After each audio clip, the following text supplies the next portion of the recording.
Bueno, cuando estén, Listo, ya estoy. comenzamos. Hoy vamos a hablar de dermatomiositis. Hay algunas preguntas que a mí me parecen útiles para resumir un tema, que son las que puse acá. Así que primero voy a hacer un breve resumen, que creo que son los conceptos que uno se debe llevar de la clase, sobre todo para el manejo del internista y más para nosotros. Creo que lo fundamental de la dermatomiositis es poder sospecharla. ¿Qué es? Es una miositis inflamatoria, sistémica idiopática. Después voy a explayar todos estos conceptos. ¿Cómo se produce? Es una microangiopatía mediada por complemento. ¿Por qué se produce? Porque existen algunos, en realidad es de causa idiopática, pero existen algunos factores que se han relacionado como gatillantes o exacerbadores, como por ejemplo la radiación ultravioleta. Y después, ¿dónde se produce? ¿Cuáles son los órganos diana? Para esto lo más útil me parece dividirla en una clasificación que es mía, que es en clásica y no clásica. La clásica es la que afecta a la piel y el músculo, y la no clásica yo diría que podemos dividirla de dos formas. Una es la que tiene compromiso sistémico, que es algo infrecuente, y la otra forma es la forma clásica, pero con algunas presentaciones atípicas. Entonces, bueno, se corrió, pero lo que les decía forma parte de las miositis inflamatorias. Es una enfermedad que, si bien se manifiesta fundamentalmente en la piel, tiene implicancia sistémica y es de causa idiopática. Dentro de las miositis inflamatorias hay cuatro. Creo que el tema asignado es la dermatomiositis por la frecuencia dentro de estas enfermedades, y dentro de estas cuatro las que más importan son la polimiositis y la dermatomiositis, que clínicamente son muy similares. La diferencia principal es que, como lo dice el nombre, la dermatomiositis tiene compromiso cutáneo mientras que la polimiositis no, y fisiopatológicamente no tienen nada que ver. Una está mediada por la inmunidad celular, que es la polimiositis, en cambio la dermatomiositis está mediada por la inmunidad humoral. Antes se usaban los criterios. Esta fue una enfermedad que empezó a ser estudiada fundamentalmente en el 1990, que es donde se crean los criterios de Bohan y Pitt, que estos ya quedaron en el pasado porque no incluían uno de los criterios fundamentales para el diagnóstico, que es la presencia de anticuerpos. Entonces, los criterios de Euler en el 2017 hacen una revisión del tema e incluyen dentro del diagnóstico a los anticuerpos. No me parece que tenga importancia ahora hablar de cada uno de ellos, sí saber que tienen en cuenta la clínica, tienen en cuenta la biopsia y tienen en cuenta el laboratorio, dentro de los cuales los dos criterios fundamentales son las enzimas y los anticuerpos. Acá se los dejé, pero es fundamentalmente para definir la probabilidad de que ese paciente tenga la enfermedad. Las miositis inflamatorias son enfermedades raras, y dentro de ellas, como dije antes, la dermatomiositis es la más frecuente. De todas maneras, la prevalencia es muy baja. Vuelvo a rever el tema de prevalencia e incidencia. Prevalencia es lo que siempre decimos, es la foto, son la cantidad de casos que hay en un momento dado, y la incidencia es la película, son la cantidad de casos nuevos que se incorporan en un año, en una población dada. Entonces, la prevalencia es baja, es una de cada 100.000 personas, y la incidencia es aún más baja, es de 2 a 10 pacientes cada 1 millón de habitantes. La población de mayor riesgo son las mujeres entre los 50 y los 60 años, y la relación entre el hombre y la mujer es bastante diferente, es 2 de cada 3 mujeres sobre un varón. De todas maneras, esta es una enfermedad que tiene una presentación bimodal, o sea, que tiene dos picos etarios. Una es en el adulto, que es la más frecuente, que va, como dije, entre los 40 y los 65, teniendo el pico en los 50 años. Y después está la dermatomiositis juvenil, que se da entre los 5 y los 15 años. Es una enfermedad súper rara, pero dentro de las enfermedades reumatológicas es una de las más frecuentes. Bueno, como les dije antes, es una microangiopatía mediada por complemento. Básicamente hay ciertos factores que parecen que gatillan la inmunidad humoral, entonces se empiezan a secretar anticuerpos que activan a la B de toda esta cascada, que es el C5. El C5 se pega a los capilares musculares y es ahí donde se produce una cascada inflamatoria que va produciendo daño capilar. Entonces, al dañar los capilares produce isquemia y es eso de lo que lleva a la atrofia, que es lo característico de la biopsia. Y esto es algo muy importante que afecta a los capilares perifasciculares, porque es la característica que lo diferencia de la polimiositis. Mientras la polimiositis afecta el endomicio, o sea, la parte central del músculo, la dermatomiositis afecta a la periferia. Más allá de que vamos a ver más adelante que en la dermatomiositis vamos a ver los linfocitos CD4, mientras que en la polimiositis los CD8. Eso lo vemos más adelante en el diagnóstico con la biopsia. Bueno, como les dije, no es una enfermedad idiopática, no hay una causa clara, pero hay algunos factores desencadenantes o que se vio que tienen relación, no tanto con el origen de la enfermedad, sino con la exacerbación de la enfermedad. Y a la cabeza está la radiación ultravioleta. Después hay algunas infecciones, fundamentalmente las virales, algunos medicamentos que pueden ser distractores del diagnóstico de la enfermedad, como las estatinas, y dentro del estilo de vida, el tabaco y el alcoholismo fueron las causas más relacionadas. Y esto es lo que les decía al principio. Para hablar de los órganos que se afectan, yo lo diferencié en dos formas, la clásica y la no clásica. Entonces vamos a ver dentro de la clásica cuál es el compromiso cutáneo y muscular, y después vamos a hablar de las manifestaciones sistémicas de la enfermedad y algunas formas clásicas de presentación atípica. Bueno, entonces, dentro de la forma clásica vamos a hablar del rash cutáneo, y lo digo así porque en todas las manifestaciones que vemos que tienen nombres propios, es un eritema. En diferentes partes del cuerpo, pero es un eritema. Y hay algo que me pareció muy interesante, que tienen dos características fundamentales. Una, que ya la dije, que se exacerban con la radiación ultravioleta, o sea, con la exposición al sol. Y la otra es que son pruriginosas. ¿Y esto por qué es importante? Porque hay lesiones que son muy similares a la del lupus. Y las lesiones lúpicas son raramente pruriginosas. Entonces esto es un patrón clínico que sirve para diagnóstico diferencial. Y después vamos a ver la afección muscular, que para mí se tienen que llevar de esta clase es que es una debilidad que pocas veces da dolor y que es proximal y simétrica. Las partes del cuerpo que más se afectan son las cinturas escapulares, las cinturas, la escapular y la pelviana. Lo característico es que el paciente no pueda levantar los brazos como una afección del manguito rotador, no se pueda peinar, no pueda tender la ropa, no pueda subir las escaleras, le cueste sentarse y levantarse de la silla. Después, otra de las afecciones son los músculos del cuello, que da algo que se llama síndrome de la cabeza caída, que más adelante les voy a mostrar fotos, y la camptocórnea, que es por la afección de los músculos paravertebrales, que es la típica imagen que la vamos a ver más adelante del paciente todo doblado. De todas maneras, lo más importante para dilucidar la enfermedad clínicamente es no subestimar las manifestaciones dermatológicas, porque muchas veces se espera para el diagnóstico a que haya una debilidad marcada. Y la afección cutánea muchas veces precede a las manifestaciones musculares, algunas veces se dan en concomitantes, y la afección muscular algunas veces solo aparece como un cansancio extremo. Y si ahora cuando veamos las fotos, que se las voy a ir poniendo acá, van a ver que es fácilmente confundible a una dermatosis atópica. Entonces también es muy frecuente que venga el paciente con una reacción cutánea, un rash, que al principio se interpreta así, como una dermatitis atópica. Un paciente cansado que está laburando mucho, que se brota en la espalda y que le dicen, tenés alergia. Entonces se empieza con corticoides locales.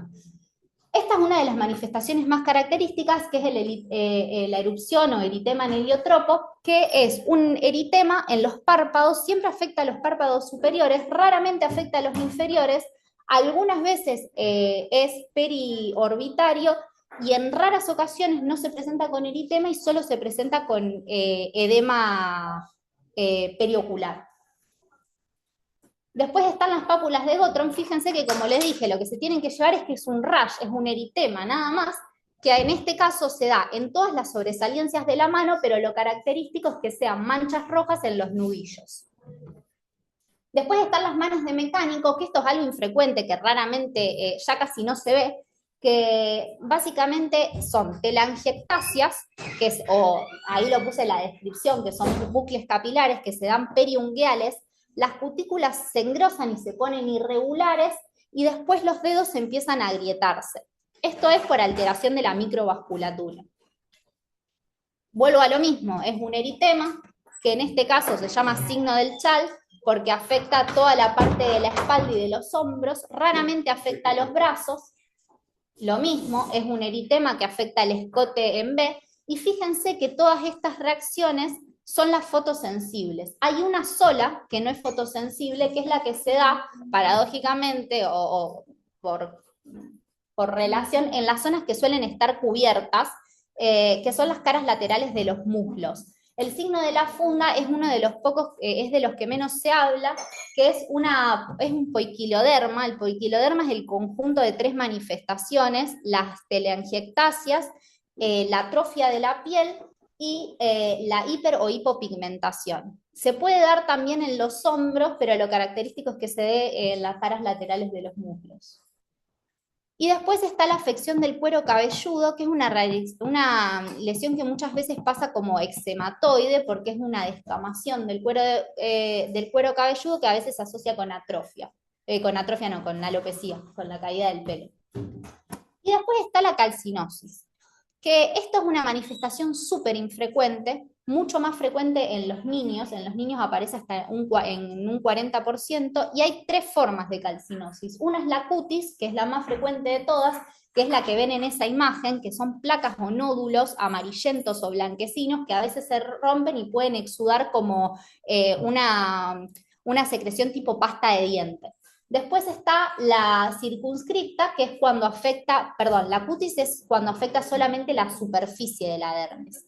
La circunscripta es cuando afecta el tejido subcutáneo, y la universalis es mucho más grande y afecta todas las fascias del músculo. Y esto es lo que les comentaba antes, las afecciones musculares características, que son el síndrome de la cabeza caída y la cantocornia. Y eso es una prueba que lo diferencia de la postura típica del anciano con artrosis, que en general cuando se estiran contra la pared la espalda se endereza, en la dermatomiositis no. Bueno, entonces ahora vamos a hablar de las formas no clásicas, que como les dije eran las que tenían manifestaciones sistémicas o la forma clásica con presentación atípica. Dentro de las formas no de afección sistémica hay 3 órganos que son los que más se afectan: el gastrointestinal, el aparato digestivo, el respiratorio y el corazón. A nivel gastrointestinal, lo que más se afecta es la faringe, y da una disfagia alta, que esto es muy importante porque es el principal signo de diferenciación con la esclerodermia, que da una disfagia baja. La dermatomiositis afecta el constrictor de la faringe, y es característico que el paciente diga que no puede tragar.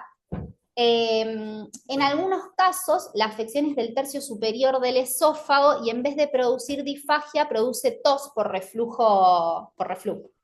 De todas maneras, no es frecuente, como dije antes, pero se puede producir hasta en un 40% de los pacientes. Y después, en algunos casos, se afectan los músculos de la laringe y dan cambios de la voz. Lo característico es que puede afectar la faringe o el velo del paladar, entonces se produce una voz con tonalidad nasal, eh, eh, y a veces difonía. Después voy a volver para atrás. Eh, Después les dije corazón y pulmón. A nivel cardíaco, la afección cardíaca es muy frecuente, pero en general es asintomática, entonces pasa desapercibida. ¿Qué es lo frecuente? Los trastornos de la conducción, tanto las arritmias como los bloqueos, y la miocarditis y la pericarditis son excepcionales, pero son de muy mal pronóstico. Y después tenemos el compromiso pulmonar, que como la mayoría de las enfermedades reumatológicas da una enfermedad pulmonar intersticial. Puede dar 3 tipos, que se los puse acá, no voy a hablar de esto porque si no la extensión de la clase sería demasiado. pero puede dar una neumonía intersticial no específica, una neumonía organizada y una neumonía usual. Lo importante de esto es que sepan que la afección es intersticial, que la más frecuente es la primera, la intersticial no específica, y que es un signo de muy mal pronóstico. La enfermedad pulmonar tiene dos formas de presentación. Una como parte de una enfermedad avanzada de mal pronóstico y otra es la epinexplicable. Es decir, un paciente que aparece con una enfermedad pulmonar de causa desconocida, sin manifestaciones cutáneas ni musculares, que terminan teniendo por diagnóstico de laboratorio una dermatomiositis. Esto es muy característico de los pacientes que tienen anti-MDA5 positivo o del síndrome antisintetasa, que vamos a verlo más adelante. Ahora entonces voy a pasar a las otras formas no clásicas, que son las presentaciones clínicamente clásicas, pero con algunas formas atípicas de presentación en el laboratorio. Por ejemplo, CPK elevada sin causa clara y una CPK o los casos de CPK normal. Dentro de la CPK elevada, en general los pacientes vienen con un rash que es poco claro, con una debilidad que no se puede encontrar la causa y que no es muy específica. Y lo más importante para mí de esto es el valor de la CPK. En general en la dermatomiositis está elevado por 2 o por 3 su valor normal. Yo ahí les puse los valores normales, pero lo que se tienen que llevar de esto para mí son dos rangos. Si está entre 1000 y 5000 hay que sospecharla, y si está por encima de 5000 lo primero que hay que descartar es rhabdomiólisis. Otros diagnósticos diferenciales lo vamos a ver a la hora de hacer diagnóstico y cómo se hace, porque una CPK elevada, lo primero que uno piensa de ninguna forma es dermatomiositis. Y después están los casos de CPK normal, que acá tenemos 3 casos para hablar, que es la dermatomiositis amiopática, las enfermedades leves o que están en las fases iniciales, que no llega a haber tanta destrucción o afección muscular como para elevar la CPK, y después tenemos lo contrario, las enfermedades avanzadas en donde ya hay mucha atrofia, entonces la liberación de la CPK no es abundante. Entonces siempre de inicio lo que se recomienda es medir, además de la CPK, las otras enzimas musculares como la aldolasa, medir la LDH, medir la ALT, y en algunos casos también se pueden medir los reactantes de fase aguda, pero ahora voy a volver a esto. Primero quiero terminar con, voy a hablar dentro de las formas no clásicas, de la dermatomiositis amiopática, que hay 2 tipos de dermatomiositis amiopática. Una es la amiopática verdadera, que es aquella que tiene todo normal. Tiene manifestaciones en piel, no tiene manifestaciones pulmonares y tiene CPK, resonancia y biopsia normales. En cambio, en la dermatomiositis hipomiopática hay evidencia subclínica de enfermedad. ¿Qué quiere decir? Tienen rash, no tienen manifestaciones musculares, pero los estudios dan alterados. Tienen CPK elevada, resonancia y biopsia positiva. Y una cosa que es importante de esto es que necesitan pasar 6 meses o más de una presentación de esta manera para decir, bueno, es una dermatomiositis amiopática, porque como dije al principio, las manifestaciones musculares tardan en aparecer. Y por último, dentro de las formas no clásicas, es pensar a la dermatomiositis como una enfermedad paraneoplásica. Hay pacientes que se presentan con rash y un síndrome constitucional, y esto es muy característico de algunas neoplasias que presentan a la dermatomiositis como un paraneoplásico y no como una enfermedad principal.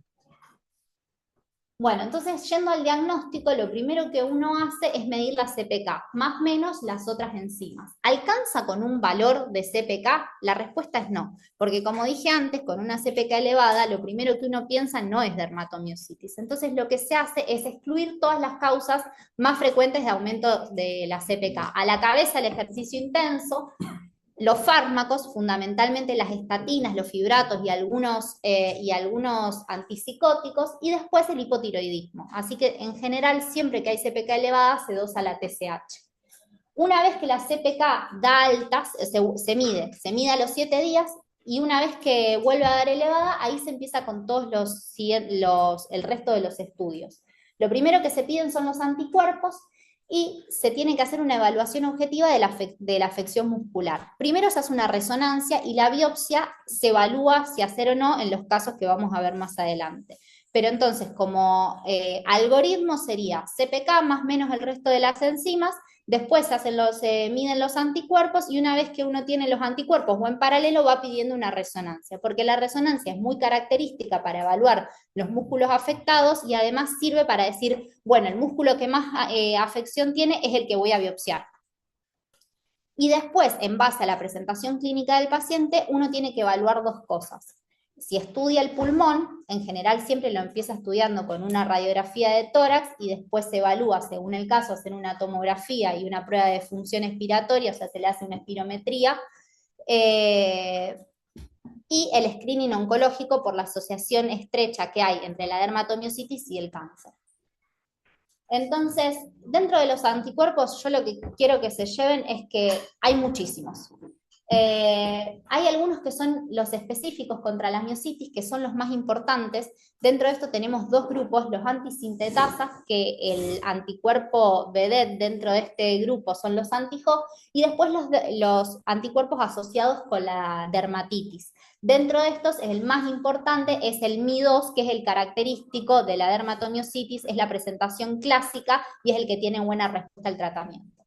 Después están los anticuerpos asociados a la miositis, que son mucho menos frecuentes, más inespecíficos y que van variando según las presentaciones clínicas de la enfermedad. Yo acá le puse cuáles son los anticuerpos para mí claves. El primero que les puse es el que les dije antes, que es el Mi2, que es la de la dermatomiositis clásica, tiene buena respuesta al tratamiento y poca asociación con el cáncer.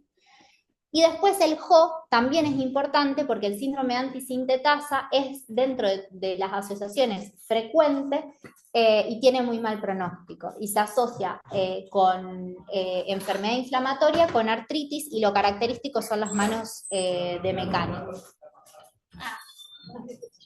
Entonces vamos al resto de los estudios diagnósticos. Algo que me olvidé mencionar antes es la electromiografía, que la verdad es que ahora teniendo la resonancia se suele desplazar o aplazar en el diagnóstico, pero lo importante, que les puse una foto, es que la línea tiene una amplitud baja, corta duración y son voltajes polifásicos, o sea, las ondas son bien cortitas, bien chiquitas y van y suben todo el tiempo. Este es el patrón característico que uno ve en una electromiografía. Y después lo que sí es importante es la resonancia. Y acá hay dos secuencias que se pide, que una es la TIR y otra tiene el nombre de las iniciales en inglés, que yo no lo voy a recordar nunca, y después el T1. Lo que tienen que saber de esto es que la secuencia TIR sirve para el momento agudo de la enfermedad, porque lo que hace es mostrar hiperintenso el edema del músculo, y eso quiere decir que hay enfermedad activa. En cambio, el T1 sirve para ver enfermedad crónica, porque ve afección, ve la atrofia muscular, que en ese caso se ve isointenso, o en enfermedad más avanzada es la atrofia muscular con reemplazo graso, en donde se vuelve a ver hiperintenso.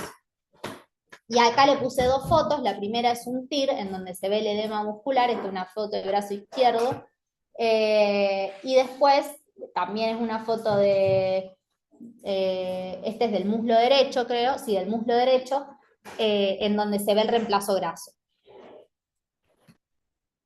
Bueno, y acá está el dilema de si es necesario o no biopsiar. Y acá volvemos a la frase de la clínica es soberana. Si el patrón clínico es característico y acompaña la resonancia y los anticuerpos, la biopsia no es necesaria. Uno lo empieza a tratar y ve la respuesta al tratamiento y eso confirma el diagnóstico. En los casos de que no sea así, se sigue con la biopsia. Fundamentalmente la biopsia, además de para confirmar el diagnóstico, es para diferenciarla de las otras miopatías inflamatorias, y es lo que les decía un poco antes, que la dermatomiositis tiene una inflamación perivascular con atrofia perifascicular y tiene los linfocitos CD4, y la polimiositis es endomicial con los linfocitos CD8. Acá les puse las características completas, pero es todo lo que les fui diciendo y les fui contando. Y después, este punto me parece importante, hay una asociación muy frecuente entre la dermatomiositis y el cáncer. Hay un axioma que dice que todo paciente con dermatomiositis tiene cáncer hasta que se demuestre lo contrario. El mayor riesgo está en los 3 primeros años, en los mayores de 50 años, en los que tienen algunos anticuerpos positivos como el TIF1 y el NXP2, y los que tienen inicio abrupto de la enfermedad. Los cánceres más frecuentes son ovario, pulmón, gastrointestinal y mama. Y siempre recordar que no es solamente una asociación, sino que a veces hay personas con cánceres que presentan la dermatomiositis como un paraneoplásico. Bueno, esto es cómo uno lo estratifica. La enfermedad se dice que puede ser subclínica, leve, moderada, grave. Y depende fundamentalmente del valor de la CPK y de la fuerza muscular. ¿Para qué nos sirve esto? Para establecer el tratamiento. Entonces, en la subclínica es aquella que tiene un aumento de la CPK menor a 5% menor a 5 veces del valor normal, y donde la debilidad es poco marcada. Acá podemos no establecer tratamiento, solamente tomar medidas no farmacológicas y hacer un seguimiento estrecho. Y después para hablar de tratamiento hay que tener un concepto: corticoides y fármacos ahorradores de corticoides. Entonces, la leve, moderada y la grave se van a tratar siempre. ¿Con qué? Con las dos, porque los corticoides solamente sirven para tratar la enfermedad aguda, y se vio que hay mucha tasa de recaída cuando no se empiezan los corticoides junto con los ahorradores de corticoides, y hay muy mala respuesta. Entonces, desde el inicio se empiezan con los dos, se hacen pulsos de corticoides, en general se hacen 3 días de pulso y después se hace mantenimiento durante 9 a 12 meses, que es el tiempo en donde se inicia el tapering. Y en el caso de la leve a moderada se usa metrotexate, azatropina o micofenolato, y en el caso de la grave, como tiene mucha asociación con la enfermedad pulmonar intersticial, se suele usar ciclofosfamida o rituximab, además de los corticoides. Las inmunoglobulinas, por todo lo que leí, se usan muy poco. Entonces, dentro de las medidas no farmacológicas es la rehabilitación y hacer ejercicio siempre con seguimiento, la protección contra la luz ultravioleta, ya sea con protector solar o con medidas cobertoras, ropa, gorro, etcétera.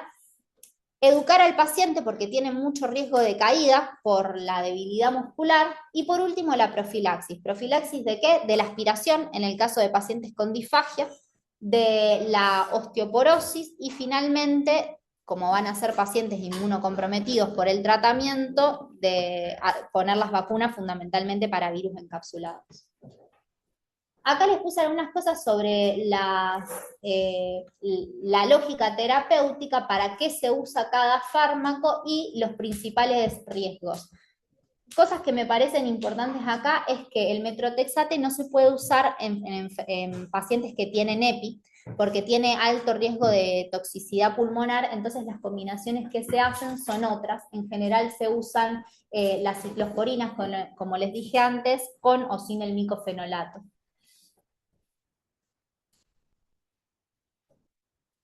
Y esto sí me parece importante, es cómo seguirlo al paciente.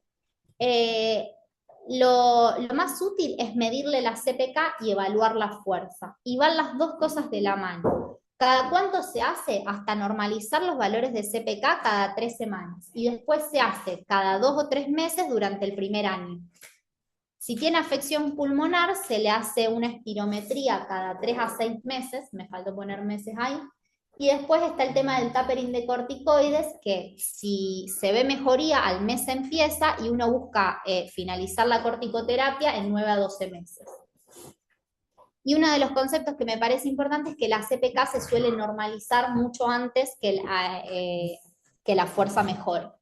Estas fueron preguntas que a mí se me fueron ocurriendo durante el tiempo que preparé la clase. Es: ¿qué pasa si la CPK se normaliza pero la debilidad persiste? Bueno, uno en ese caso lo que piensa es que tiene un daño estructural irreversible, y en general que hay un reemplazo graso que no permite la recuperación de la fuerza.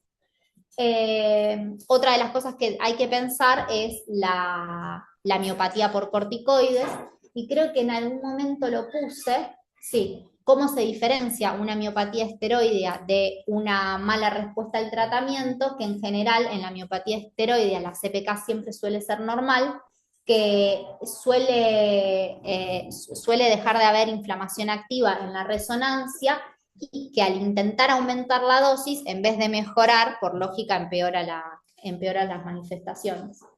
¿El nivel de la CPK se correlaciona con la gravedad de la inflamación muscular? Sí, pero esto no tiene que ver con el pronóstico.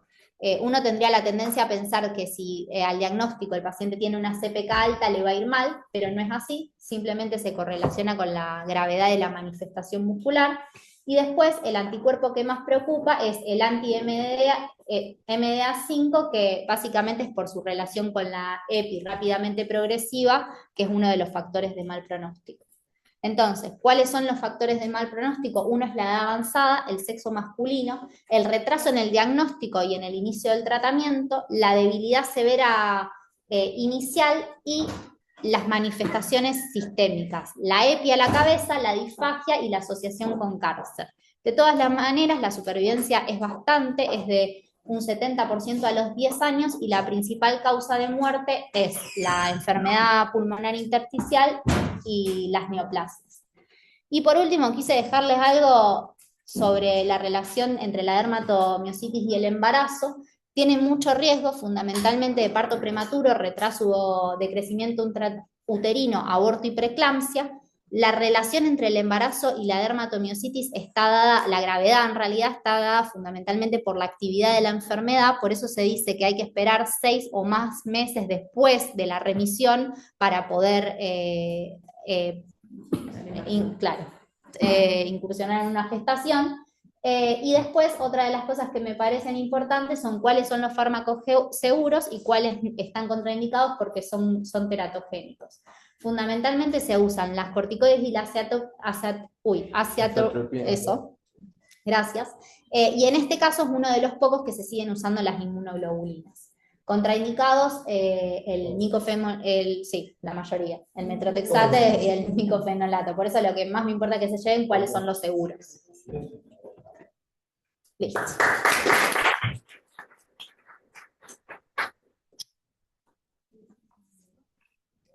Bueno.